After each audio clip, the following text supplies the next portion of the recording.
أعوذ بالله من الشيطان الرجيم. بسم الله الرحمن الرحيم. الحمد لله رب العالمين، والصلاة والسلام على أشرف الأنبياء والمرسلين، حبيبنا وحبيب إله العالمين أبي القاسم المصطفى محمد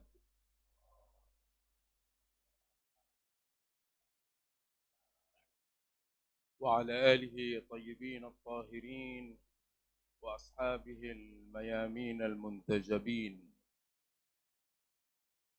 السلام عليك يا سيدي ومولاي يا أبا عبد الله. السلام عليك يا ابن رسول الله.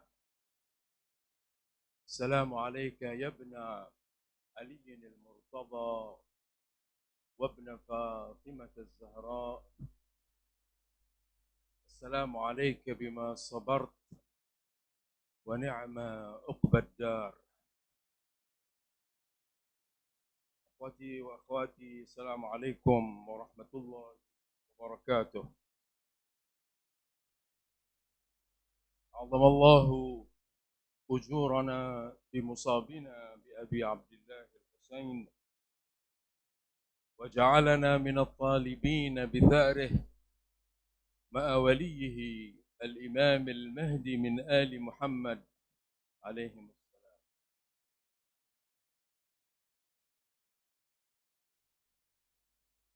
Kawan sekalian, marilah pertama-tama kita bersyukur kehadirat Allah Subhanahu wa taala yang memberikan karunia taufik kepada kita semua sehingga pada siang hari ini kita bisa menghadiri majlis untuk mengenang gugurnya Abu Abdullah Al-Husain bersama sahabat dan kerabat setianya di padang Karbala. Sungguh kesedihan dan air mata kita selama hari-hari bulan Muharram, khususnya di hari Asyura, adalah sesuatu yang sangat berharga. Karena kesedihan tersebut berasal dan bermuara dari hati yang paling sedih. Berasal dan bermuara dari jiwa yang paling berkabung karena kesyahidan Abu Abdullah Al-Husain, yaitu jiwa sosok dan imam yang dinanti sahibul asri wal zaman ajalallah ta'ala farjahu syarif, yang pada hari seperti hari ini juga bersedih dan berkabung untuk kakeknya Abu Abdullah Al-Husain. Al-Imam Al-Hujjah adalah sosok yang paling berkabung atas kesyahidan Imam Husain, dikarenakan beliau tahu persis apa yang terjadi ke atas kakeknya di hari seperti ini. Dialah yang selalu duduk bersimpuh menziarahi kakeknya Husain dan mengatakan, la'andubannaka sabahan wa masa'a wa la'abkiyannaka badalad dumu'i dama. Sungguh aku akan meratapimu Husain pada pagi dan sore hari, dan aku akan menangisimu dengan darah sebagai ganti dari air mata. Oleh sebab itu, jika ada seorang Syiah, seorang pecinta dan pengikut Ahlul Bait bersedih dan menangis di hari seperti hari ini, hal itu dikarenakan kesamaan antara dirinya dengan imam junjungannya. Oleh sebab itu, hal ini menjadi sangat berarti, ikhwan dan akhwat sekalian. Kita bermohon kepada Allah Subhanahu wa taala, semoga semua rasa kesedihan yang kita alami selama hari-hari bulan Muharram pada tahun ini dan tahun-tahun berikutnya benar-benar bisa menghibur hati Rasulullah, bisa menghibur hati Ali dan Fatimah, dan kembali kepada kita dalam bentuk syafaat mereka kepada kita dalam kehidupan di dunia dan juga di akhirat. Berkat salawat ala Muhammad wa ali Muhammad.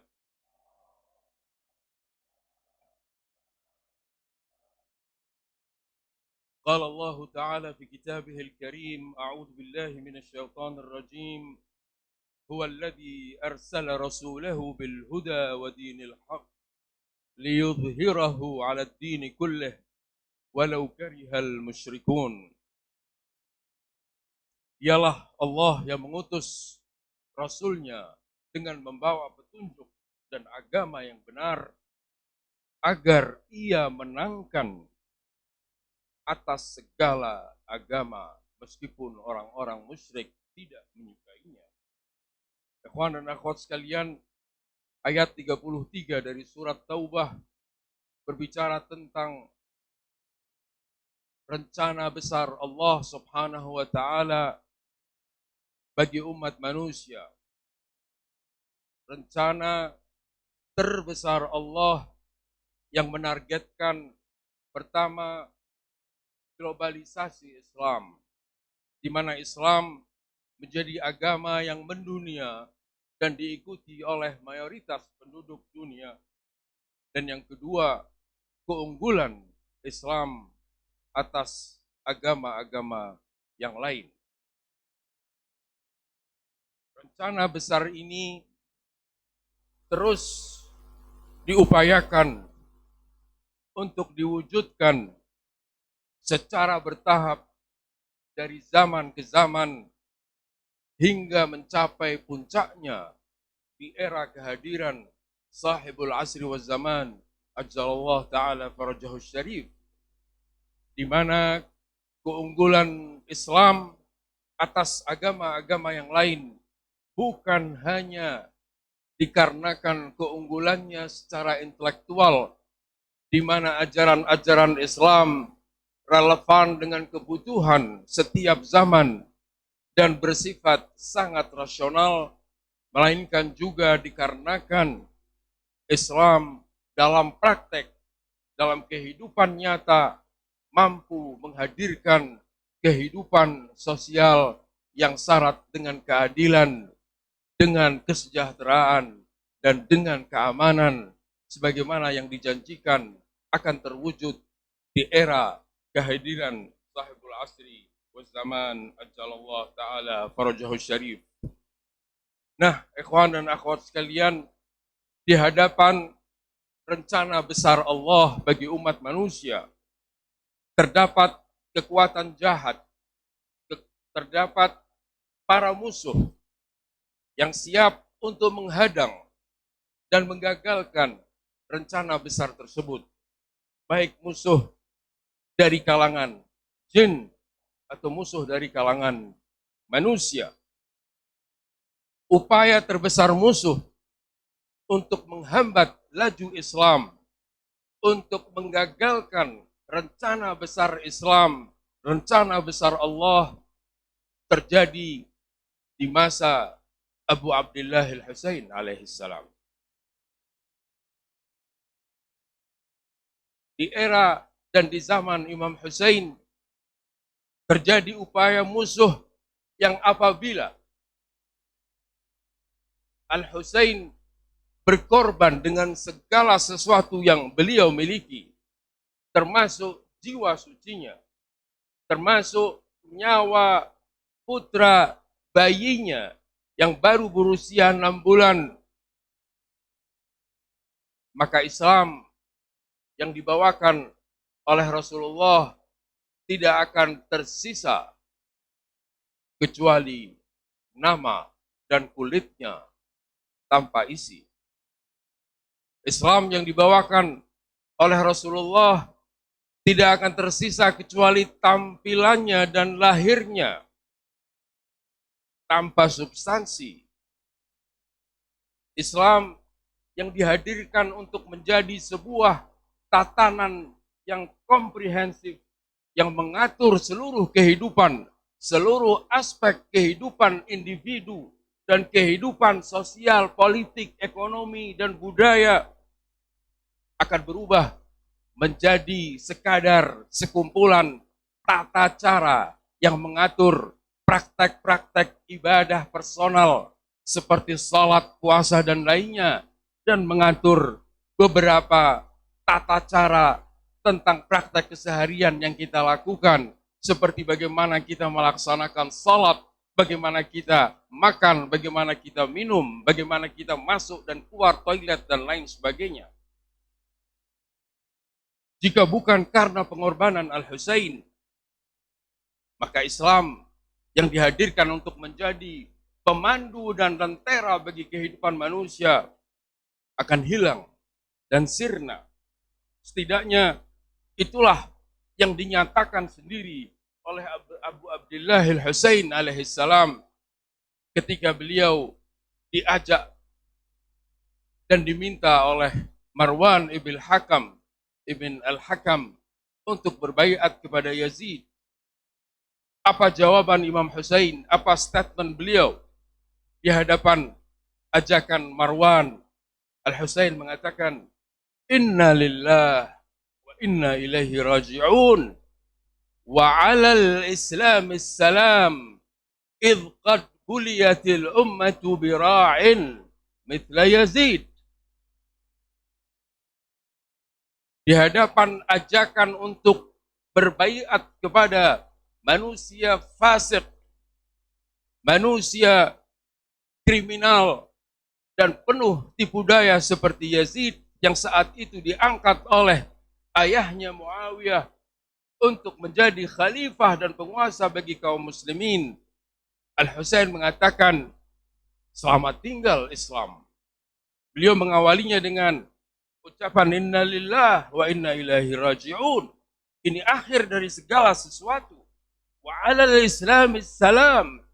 Sungguh selamat tinggal kepada Islam apabila umat ini dipimpin oleh seseorang seperti Yazid. Itu artinya bahwa upaya musuh pertama kali dilakukan secara serius di era Imam Husain alaihissalam. Yang alhamdulillah dengan pengorbanan Imam Husain, hal itu dapat dicegah dan dihambat. Itulah kenapa sebagian ulama kita mengaitkan fakta keberlangsungan Islam tentu Islam Muhammadi, berkat pengorbanan Al-Husain dan sahabat serta kerabatnya, dengan apa yang pernah disabdakan oleh Rasulullah Shallallahu Alaihi Wasallam terkait dengan sosok cucunya Al-Husain dengan mengatakan bahwa Husainun minni wa ana min Husain. Husain dariku dan aku dari Husain. Sungguh jelas arti Husain dariku. Husain dari Rasulullah karena ia adalah cucu dan putra Rasulullah. Namun aku dari Husain, sabda Rasul, hanya bisa ditafsirkan bahwa agama Rasulullah, risalah Rasulullah, rencana besar Rasulullah untuk umat manusia terselamatkan berkat pengorbanan Al-Husain. Itulah kenapa Islam bermuara dan berasal dari Al-Husain. Keberlangsungan Islam Rasulullah berkat pengorbanan Al-Husain. Itulah juga kenapa para imam Ahlul Bait menghadirkan nama dan sebutan Al-Husain dalam setiap momen keagamaan.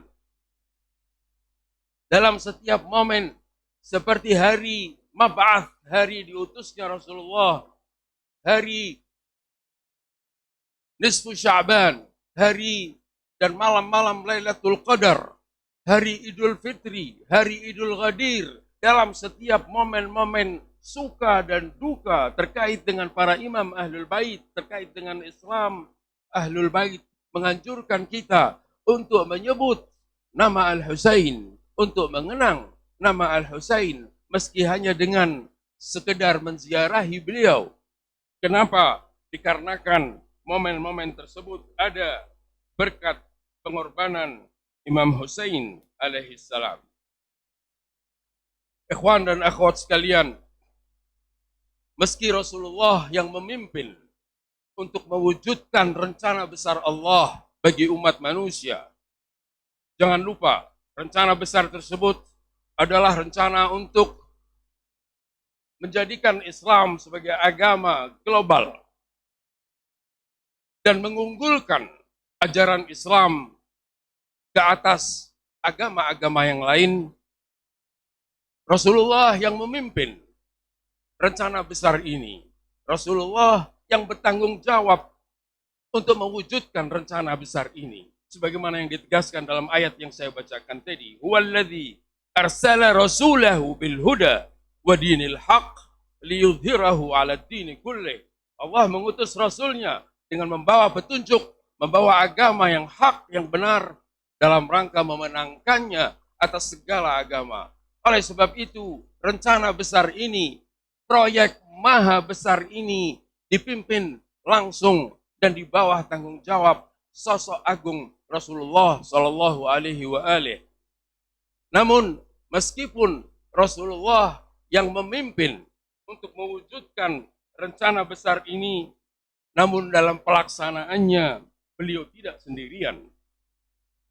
Dalam melaksanakan dan mewujudkan rencana besar tersebut, Rasulullah dibersamai oleh kaum mukminin, oleh orang-orang yang beriman. Allah tidak membiarkan beliau sendirian. Dalam salah satu ayat Al-Quran, Allah subhanahu wa ta'ala menegaskan, Huwallazi ayyadaka binasrihi wa bil mu'minin. Allah yang menguati engkau, wahai Rasul. Allah yang mendukung engkau. Dengan apa? Binasrihi, dengan pertolongannya. Wabil mu'minin, dan juga dengan kaum mukminin. Artinya, bersama Rasulullah di dalam mewujudkan rencana besar Allah, terdapat rombongan kaum mukminin. Terdepan di antara mereka adalah para imam Ahlul Bait alaihimussalam, yang muncul dari satu masa ke masa berikutnya. Kaum mukminin dari kalangan pengikut dan pencinta Ahlul Bait juga dari masa ke masa mereka menjadi pendukung dan penolong Rasulullah untuk mewujudkan rencana besar beliau. Bahkan tolak ukur kedekatan dan kebesaran serta nilai seorang mukmin di mata Allah dan Rasulnya diukur dengan seberapa keterlibatannya, seberapa partisipasinya di dalam turut mendukung perwujudan rencana besar Allah subhanahu wa ta'ala. Ikhwan dan akhwat sekalian, terlibat di dalam turut mewujudkan rencana besar Allah bagi umat manusia tentu bisa sangat beragam dan sangat variatif. Terendah di antaranya adalah ketika seseorang menyatakan keberpihakannya dan keinginan serta kecenderungan hatinya untuk turut terlibat dan berpartisipasi di dalam mewujudkan rencana Allah subhanahu wa ta'ala. Ketika seseorang menyatakan pada dirinya bahwa ia ingin untuk terlibat, untuk berbuat sesuatu dalam rangka mewujudkan apa yang menjadi rencana Allah bagi umat manusia. Ikhwan dan akhwat sekalian, keberpihakan bukanlah hal yang kecil. Keberpihakan adalah awal dari segala sesuatu. Seseorang harus jelas pada dirinya berada di barisan siapa, dan setidaknya mengatakan kepada dirinya bahwa ia ingin berbuat sesuatu meskipun terkadang belum kesampaian. Itulah kenapa dalam banyak riwayat dijelaskan bahwasanya setiap manusia, setiap insan mukmin yang mengenang dan mengingat Abu Abdillah Al-Husain dianjurkan untuk berkata, ya laitani kuntu ma'akum fa'afuza fawzan 'azima. Oh, seandainya aku bersama sahabat-sahabat Al-Husain, berjuang bersama Al-Husain, sehingga aku mendapatkan keberuntungan yang besar. Itu artinya seseorang menyatakan keberpihakannya kepada Al-Husain. Keberpihakan kepada suatu kelompok bisa menjadikan kita digolongkan dengan kelompok di mana kita menyatakan keberpihakan kita kepada mereka. Ketika kita menyatakan keberpihakan kita kepada Al-Husain dan sahabat-sahabatnya serta kerabatnya, maka sebagaimana ditekankan dalam banyak riwayat bahwa orang yang kemudian menyatakan keberpihakan tersebut diantaranya dengan mengatakan ya laitani kuntu ma'akum fa'afuza fawzan 'azima, maka Allah akan menggolongkan dia seperti sahabat-sahabat Al-Husain yang gugur bersamanya di padang Karbala.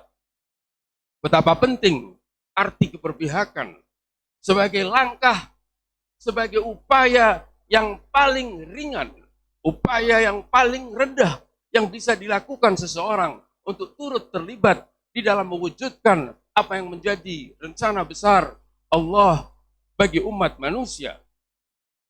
Dikisahkan bahwa setelah perang Unta, setelah perang Jamal yang terjadi di era Ali bin Abi Thalib alaihissalam, salah seorang prajurit, beliau menyatakan kepada Ali tentang angan-angannya seandainya saudaranya juga turut serta dalam peperangan tersebut.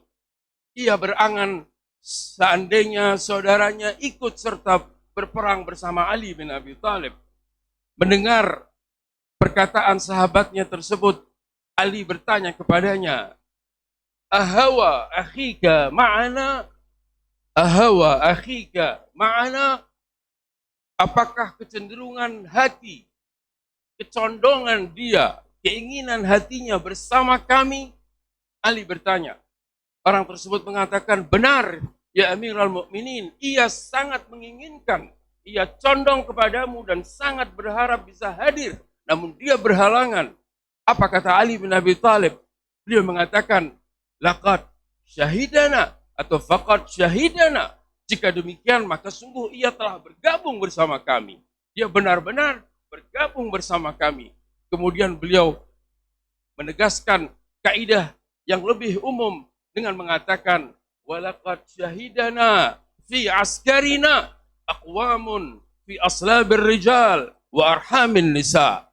Sungguh telah hadir pula bersama kami dalam peperangan yang kami lakukan kaum-kaum yang sekarang masih berada di sulbi para lelaki dan di rahim para wanita. Artinya mereka yang belum terlahirkan sekalipun, mereka yang akan lahir kemudian, yang kemudian menyatakan keberpihakannya kepada kami dan keinginannya untuk berbuat untuk kami, maka mereka juga dihitung sebagai yang hadir bersama Ali bin Abi Thalib dalam pertempurannya. Oleh sebab itu, seperti yang saya katakan, keberpihakan menjadi awal bagi segala sesuatu dan merupakan langkah penting bagi setiap orang untuk menyatakan posisi dirinya di mana di hadapan perseteruan antara pembawa risalah dan penegak serta pelaksana rencana besar Allah Subhanahu wa taala dengan para musuhnya. Dia harus tahu posisi dia di mana. Nah, itulah peran yang paling ringan yang mungkin bisa dilakukan oleh seorang mukmin. Namun peran untuk ikut terlibat dalam rencana besar Allah Subhanahu wa taala tentu tidak berhenti di sana. Ada peran-peran yang jauh lebih penting yang bisa dilakukan oleh setiap insan mukmin dalam rangka memastikan partisipasinya dan keterlibatannya di dalam turut mewujudkan rencana besar Allah Subhanahu wa taala. Ia bisa melakukan berbagai upaya untuk penguatan terkait dengan infrastruktur pendidikan dan pemikiran bagi umat Islam, bagi para pengikut Ahlul Bait. Ia bisa memulai dengan menguati pilar-pilar kehidupan ekonomi, kehidupan budaya, kehidupan sosial bagi umat Islam dan bagi khususnya para pengikut Ahlul Bait. Ia bisa lakukan itu semua sesuai kapasitas dirinya. Dan tentu peran untuk terlibat bersama Rasulullah, bersama maksumin dalam rangka mewujudkan rencana Allah juga tidak terhenti di sana. Ada peran agung yang pernah dilakukan oleh sosok almarhum Al-Imam Al-Khumaini ridwanullah ta'ala alaih, yang merupakan peran yang amat sangat besar, yang menunjukkan keterlibatan beliau di dalam menyukseskan rencana Allah subhanahu wa ta'ala bagi umat manusia. Melalui sebuah kebangkitan yang beliau pimpin, Al-Imam Al-Khumaini ridwanullah ta'ala alaih berhasil merubah Islam atau mengembalikan Islam dan juga kebersyiahan. Mengembalikan Islam dan juga kebersyiahan dari sekedar agama dan afiliasi yang bersifat individu kepada agama dan afiliasi kebersyiahan yang bersifat sosial. Mungkin perlu saya jelaskan lebih jauh, ikhwan dan akhwat sekalian. Ikhwan dan akhwat sekalian, sepanjang sejarah baik Islam maupun lebih khusus kebersyiahan mengalami banyak penyempitan fungsi dan penyimpangan makna. Islam yang dihadirkan untuk mengatur seluruh aspek kehidupan manusia, baik kehidupan individunya maupun kehidupan kemasyarakatannya, sedemikian mengalami penyempitan fungsi sehingga menjadi sekadar agama yang mengurusi praktek-praktek personal seseorang, mengurusi praktek-praktek yang menjadi privasi dari seseorang, apa yang ia lakukan di kamar mandinya, apa yang ia lakukan ketika makan, minum, apa yang ia lakukan untuk menyembah Tuhannya. Islam mengalami penyempitan fungsi sedemikian rupa. Islam mengalami penyimpangan makna. Menjadi muslim yang baik adalah ketika seseorang patuh mengikuti perintah-perintah agama dan perintah-perintah Islam dalam kaitannya dengan ibadah dia, puasanya, salatnya, hajinya, dan beberapa praktek personalnya. Tetapi giliran memasuki kehidupan politik, tidak ada Islam di sana. Seseorang dalam menjalani aktivitas politiknya, ia harus mengikuti apa kata partainya, bukan apa kata Islam. Begitu juga dalam kehidupan ekonomi dan bisnisnya. Ia harus mendahulukan apa yang menjadi keuntungan bagi perusahaannya. Bagi dia tidak penting siapa yang berkuasa, siapa yang menghegemoni kehidupan ekonomi dan politik dunia. Tidak penting sama sekali.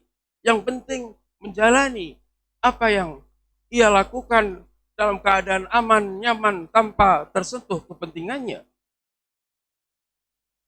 Islam menjadi hal seperti itu.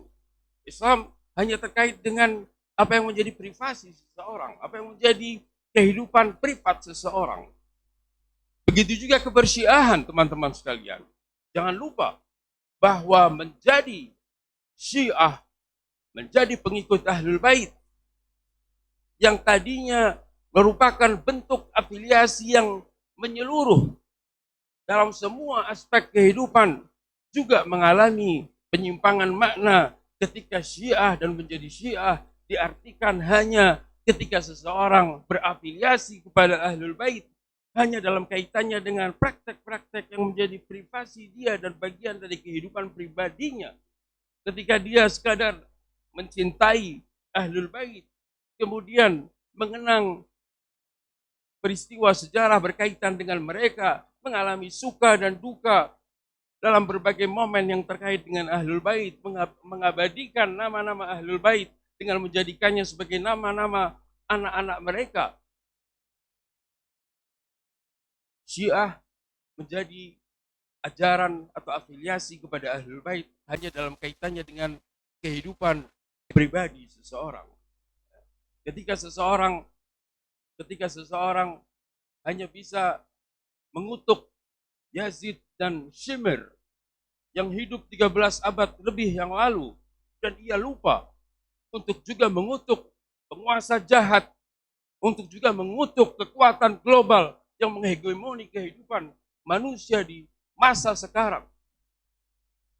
Ketika seorang Syi'i hanya pandai menangisi Imam Hussein terkait dengan peristiwa dan tragedi yang terjadi ke atas beliau di masa lalu dan lupa tentang imam pada zamannya, itu penyimpangan yang terjadi ke atas kebersyiahan, sebagaimana juga terjadi ke atas Islam secara keseluruhan. Nah, kebangkitan Imam Khomeini menghadirkan hal yang sama sekali baru bagi umat Islam. Islam tidak lagi dipandang sebagai sekumpulan ajaran untuk mengatur kehidupan individu seseorang.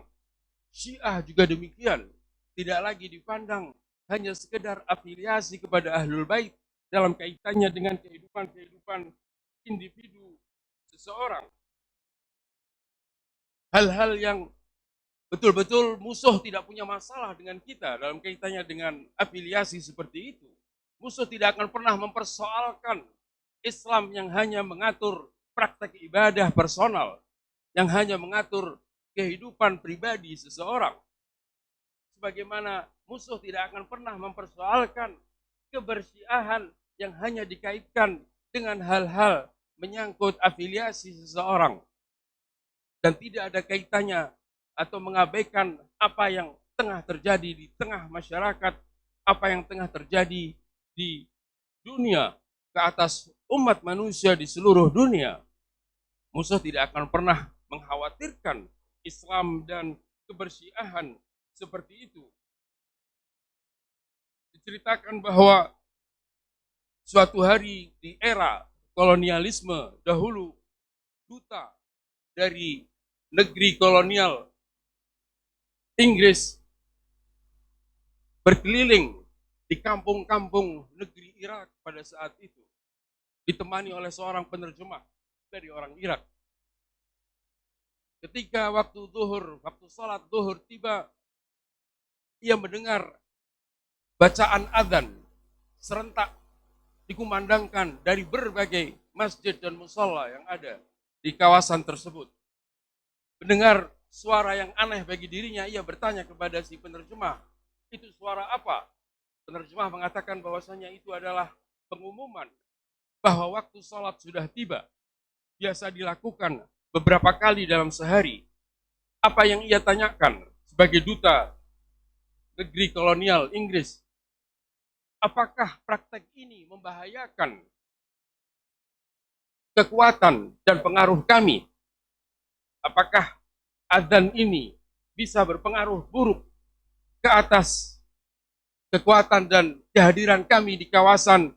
Penerjemah tersebut mengatakan, tentu tidak. Ini hanya sekedar pengumuman tentang masuknya waktu sholat.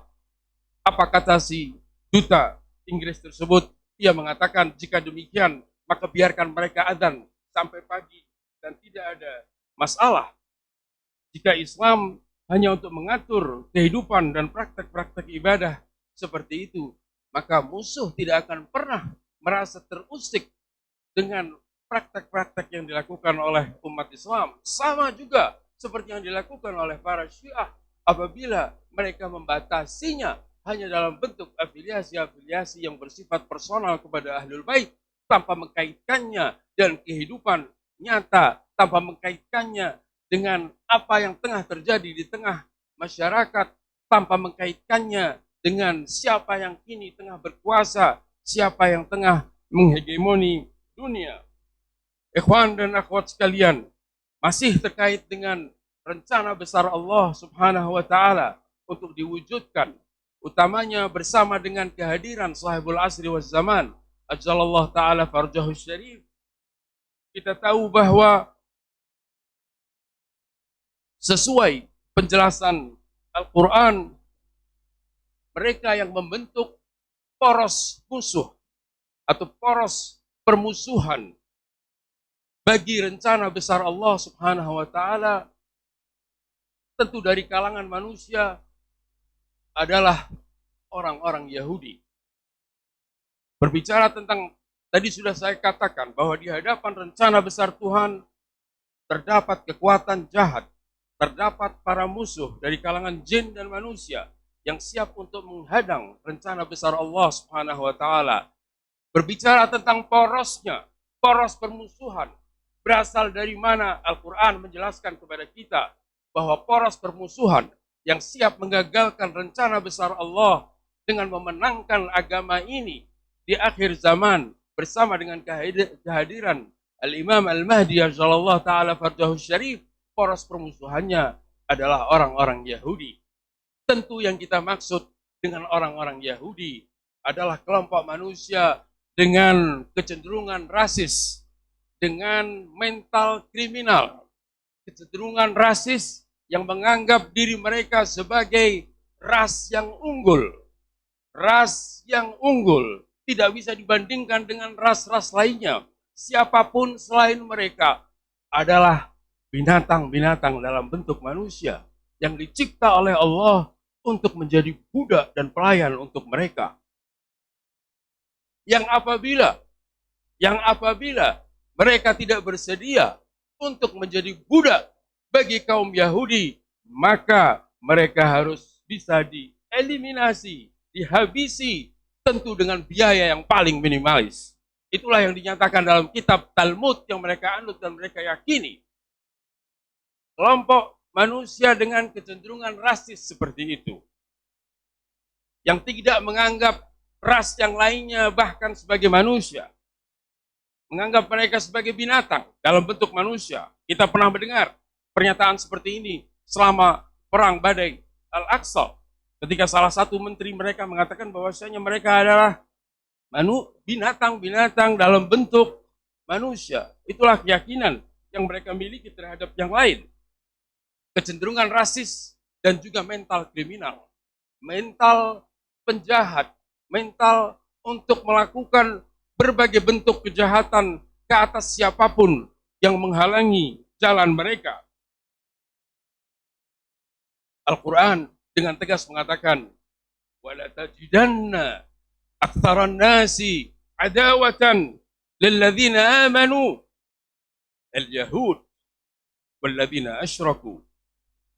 Sungguh engkau akan menemukan orang yang paling keras permusuhannya terhadap kaum mukminin, kaum Yahudi. Engkau akan menemukan kaum Yahudi dan juga orang-orang musyrik sebagai orang-orang yang paling keras permusuhannya terhadap umat Islam. Berbicara tentang mental kriminal mereka, Allah menjelaskan dan menyebut mereka tidak main-main, teman-teman sekalian. Menyebut mereka sebagai pembunuh para nabi. Para nabi yang bahkan diutus dari kaum mereka sendiri. Para nabi yang diutus dari kaum mereka sendiri, mereka bunuh. Banyak ayat Al-Quran yang menegaskan fakta tersebut. Di antaranya ayat yang dengan tegas mengatakan, "Dzalika bi'annahum kanu yakfuruna biayatillah wa yaqtuluna an-nabiyyina bighairil haqq." Menegaskan mental kriminal kaum Yahudi bahwa mereka membunuh para nabi. Dalam ayat lain dikatakan, "Qul walima taqtuluna anbiya Allahi min qabl in kuntum shadiqin." Dan banyak lagi ayat yang menegaskan bahwa Allah Subhanahu wa taala memberikan label ini kepada mereka, label pembunuh para nabi. Tidak main, teman-teman sekalian, dalam banyak riwayat dijelaskan bahwa kaum Yahudi yang melakukan kejahatan dari sejak dahulu dan hingga sekarang, di antara kejahatan mereka adalah seperti yang digambarkan dalam riwayat yang dinukil dalam Biharul Anwar, yang disebutkan bahwasanya kaum Yahudi membunuh 70 sosok nabi hanya dalam rentang waktu antara terbitnya fajar hingga terbitnya matahari. 70 nabi dalam rentang waktu sekitar 1 jaman kira-kira. Dalam hadis disebutkan, "Inna bani Israel kanu yaqtuluna baina tulu'il fajri wa tulu'is syamsi 70 nabiyya.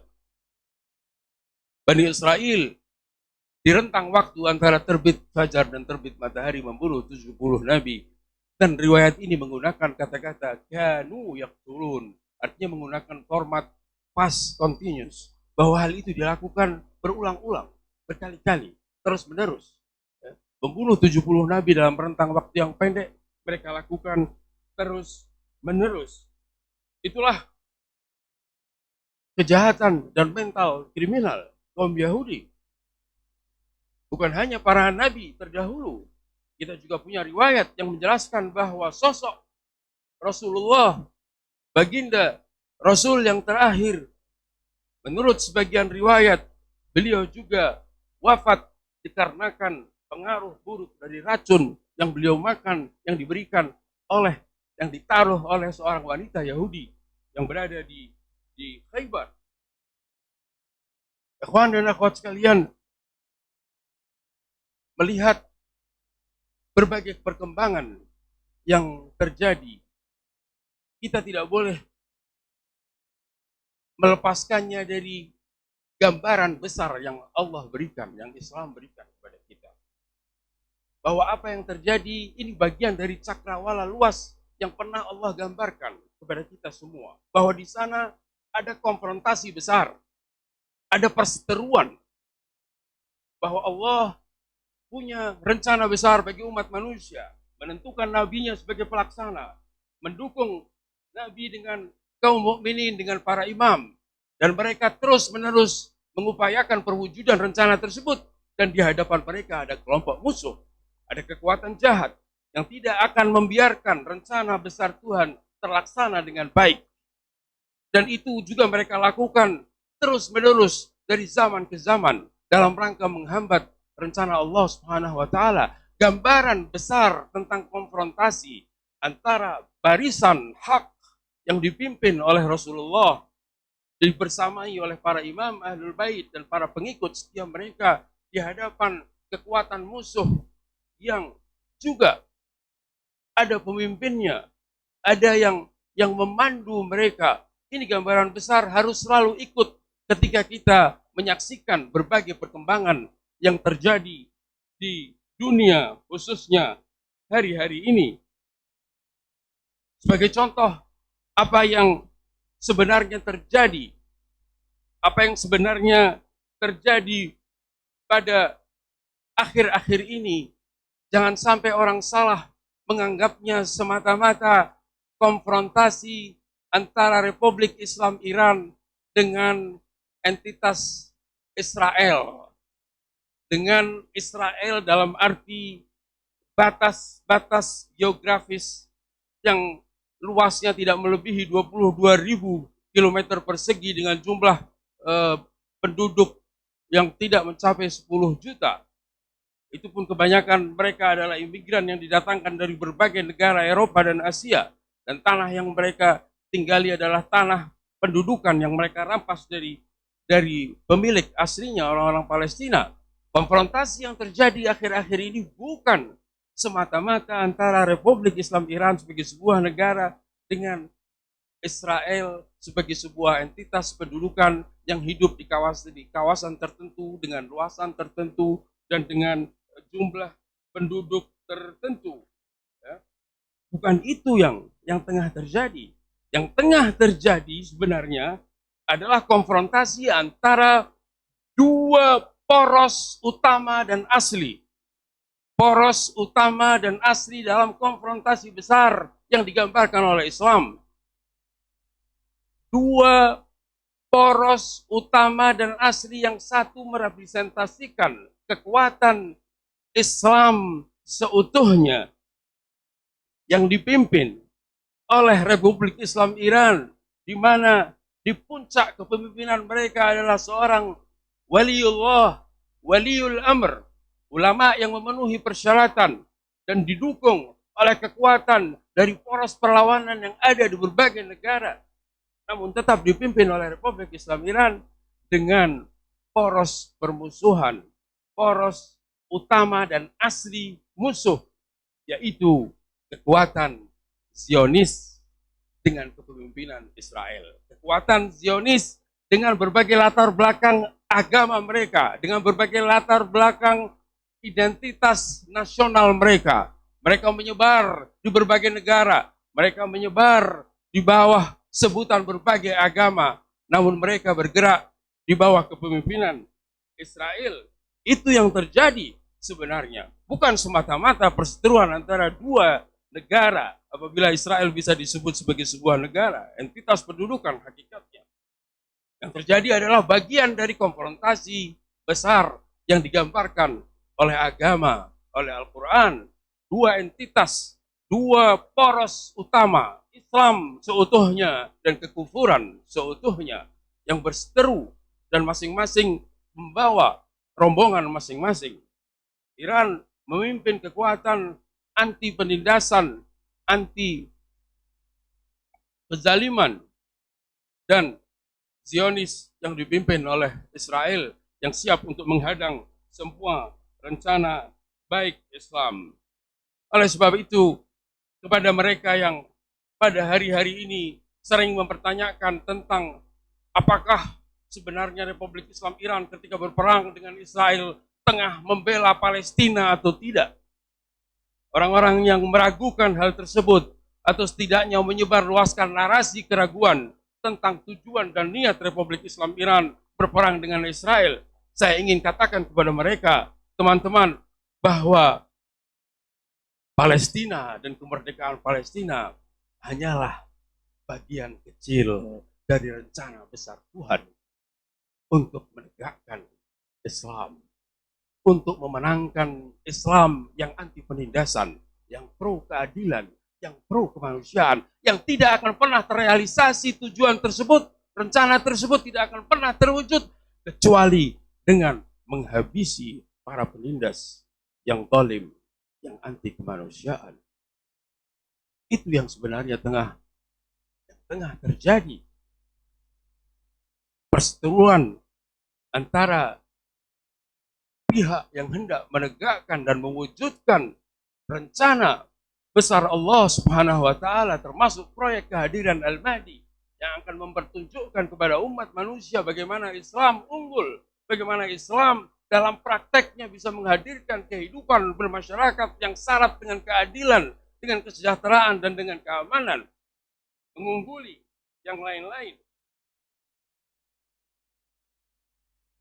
dengan kekuatan musuh yang siap untuk menghadang rencana tersebut.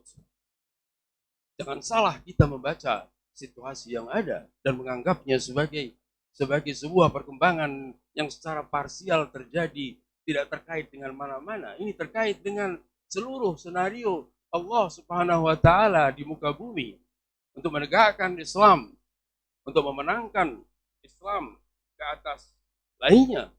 Nah, bagaimana dengan umat Syiah? Umat Syiah di mana-mana.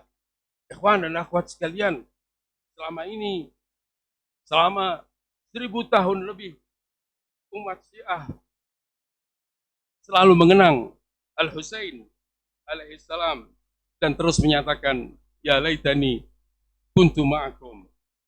Di banyak doa yang mereka baca, kita juga saksikan mereka membuat deklarasi yang tidak sedikit, membuat pernyataan yang tidak sedikit. Salah satunya adalah dengan mengatakan, wa nusrati lakum muaddah, bahwa aku mempersiapkan pembelaanku kepada kalian. Nah, kini musuh-musuh agama, musuh Allah, musuh Rasul, musuh para imam Ahlul Bait berhimpun, bersekongkol untuk menghadang rencana Allah Subhanahu wa taala dan Rasulnya, untuk menghadang rencana Allah yang diperjuangkan oleh para imam Ahlul Bait dari masa ke masa, dari Ali ke Hasan ke Husain dan seterusnya. Nah, di hadapan situasi seperti itu, maka bagi umat Syiah terbuka kesempatan luas-luas untuk mulai mewujudkan apa yang sering dia nyatakan. untuk mewujudkan apa yang sering ia klaim dan ia deklarasikan, untuk mewujudkan apa yang selama ini dia nyatakan dalam bentuk ya laitani, ucapan ya laitani, atau dalam bentuk ucapan seperti wa nusrati lakum muadda. Kita tahu teman-teman sekalian bahwa majlis-majlis yang didirikan untuk mengenang Al-Husain bukan sekedar untuk menangisi Al-Husain, tetapi untuk mengantarkan kita kepada kepatuhan kepada imam zaman kita. Ketika kita mengagungkan sahabat-sahabat Al-Husain, dikarenakan sahabat-sahabat Al-Husain mereka patuh kepada imam zaman mereka, maka dari itu semua majlis ini akan berarti bagi kita ketika benar-benar mampu mengenalkan kepada kita apa yang menjadi tugas kita dan bisa mendekatkan kita kepada imam zaman kita.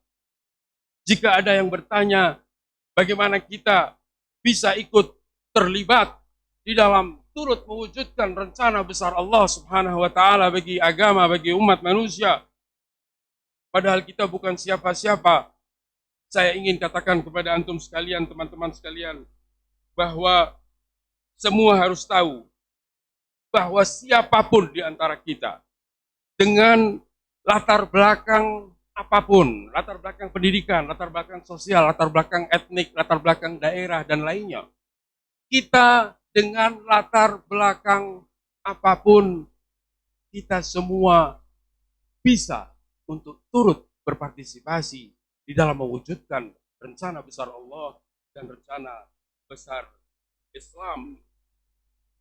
Teman-teman sekalian, untuk menjadi bagian dari barisan al-ma'sumin, barisan Rasul dan para imam Ahlul Bait dan para pejuang Islam dari kalangan pengikut Ahlul Bait, kita tidak membutuhkan nama, tidak membutuhkan ketenaran, kita tidak membutuhkan status sosial, kita tidak membutuhkan kedudukan, kita tidak membutuhkan harta benda.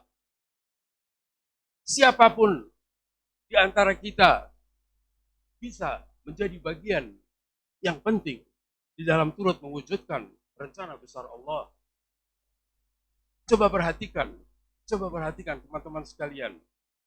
Kita biasa mengetahui fakta sejarah tentang jumlah para pengikut Al-Husain, sahabat dan kerabat Al-Husain yang membersamai beliau di padang Karbala, bahwa jumlah mereka 72 orang.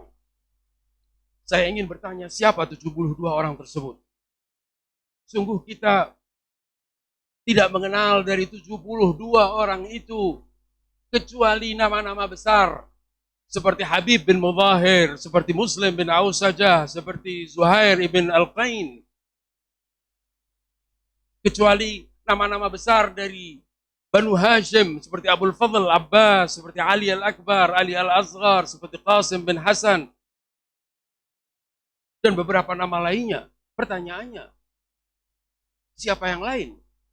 Kalau kita runut satu persatu pun, mungkin kita maksimal hanya bisa menyebut 15-20 nama yang kita kenali, atau yang dikenali oleh umat Islam.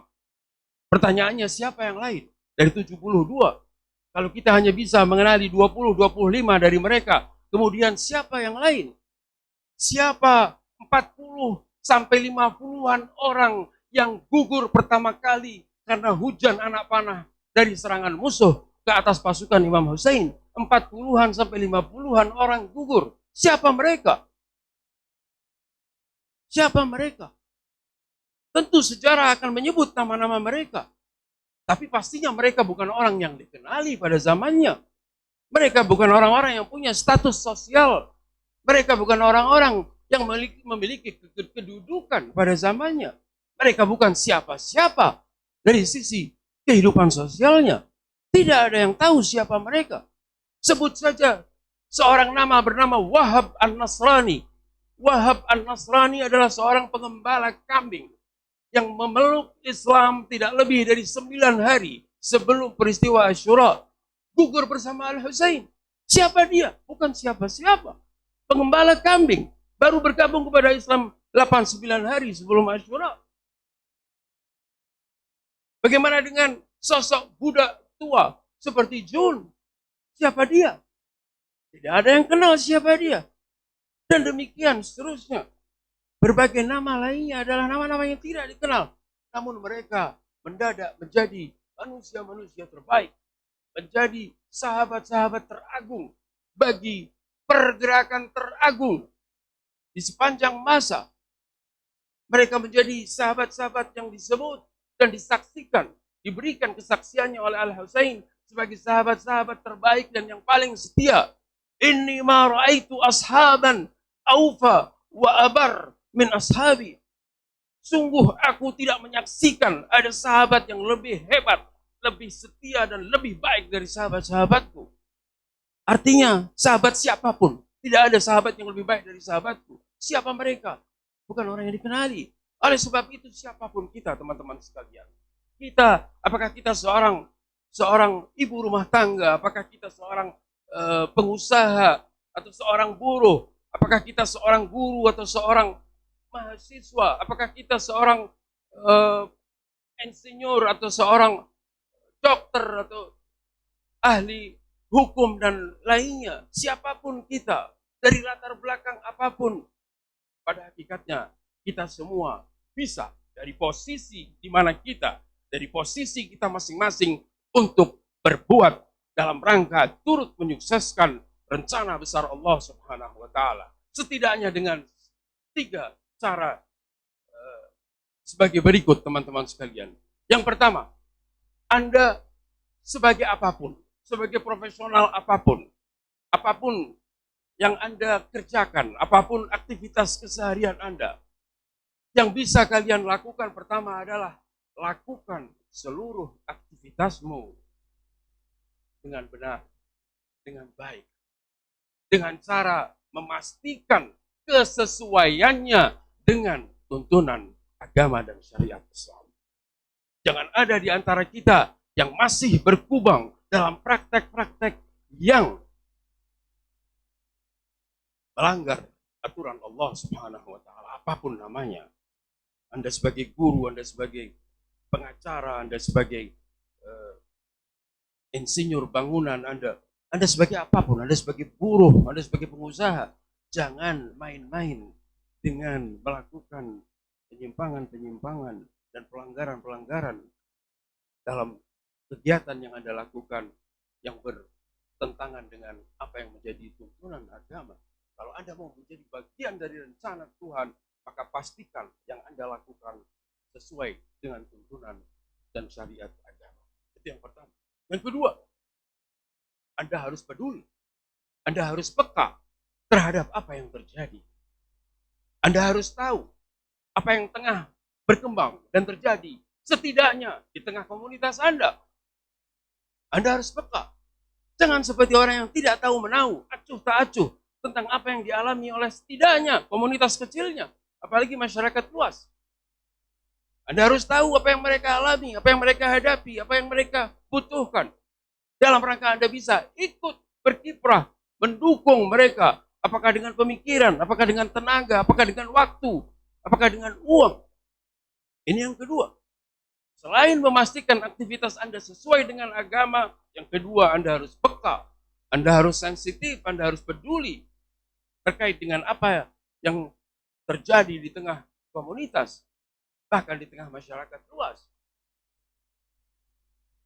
Dan yang ketiga, Anda harus bisa ikut membangun komunitas ini dari posisi Anda, dari kapasitas yang Anda miliki, dengan cara yang memungkinkan dan relevan, dengan keahlian yang mungkin Anda miliki.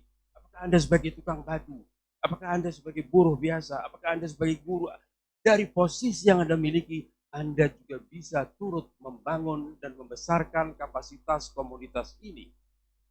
Sehingga apa yang dijanjikan Allah di akhir zaman, bahwa akan ada keadilan yang terbangun, kebenaran, kesejahteraan, keamanan, betul-betul dipersiapkan oleh para pengikutnya di waktu sejak sekarang. Kawan dan akhwat sekalian, dengan demikian sebenarnya kita semua punya peluang. Setiap dari kita memiliki kesempatan untuk berbuat sesuatu, untuk turut menyukseskan rencana besar Allah Subhanahu wa taala di muka bumi.